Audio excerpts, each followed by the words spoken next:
দেবরাজ চক্রবর্তীর বাড়িতে যে পুলিশি হানায় মোবাইল উদ্ধার হয়েছে সেখান থেকে ইতিমধ্যে হোয়াটসঅ্যাপ চ্যাট ডিলিট করা হয়েছে। সেই ডিলিট হয়ে যাওয়া চ্যাট পুনরুদ্ধারের চেষ্টা, যেখানে ফরেনসিক এক্সপার্টদেরও সাহায্য নেওয়া হবে। দেবরাজ মামলায় বিধাননগর কমিশনারেটের সুপারের সুপারিশে গঠিত যে এসআইটি, তাদের হাতে এবার নতুন তথ্য সামনে এসেছে।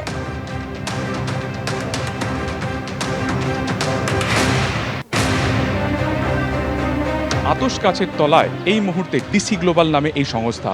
পুলিশ সূত্রে যেটা জানা যাচ্ছে যে দেবরাজ গ্রেফতারের আগে তার বাড়িতে যখন পুলিশি তদন্তের জন্য সেখানে অভিযান হয়, সেই সময় সেখান থেকে দুটি মোবাইল ফোন এবং ল্যাপটপ পাওয়া যায়। এই ল্যাপটপের ভেতর থেকে ডিসি গ্লোবাল নামে একটি সংস্থার হদিশ মেলে তদন্তকারীদের, এবং সেখান থেকে জানা যায় যে বিগত 5 বছরে এবং বিশেষ করে শেষ কয়েক বছরে এই ডিসি গ্লোবালের নামে একাধিক সম্পত্তি কেনা হয়েছিল।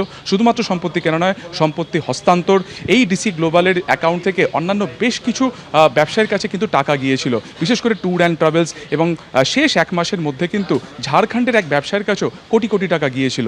অর্থাৎ কোথাও না কোথাও এই দুর্নীতির টাকাকে বিনিয়োগ করা হয়েছিল এবং কালো টাকাকে সাদা টাকাতে পরিণত করার একটা সুন্দর পরিকল্পনা চলছিল। তো এই ডিসি গ্লোবালের আদপে কারা রয়েছেন, অর্থাৎ ডিসি দেবরাজ চক্রবর্তী নাকি এর নেপথ্যে অন্য কেউ রয়েছে, তদন্তকারীরা জানার চেষ্টা করছেন।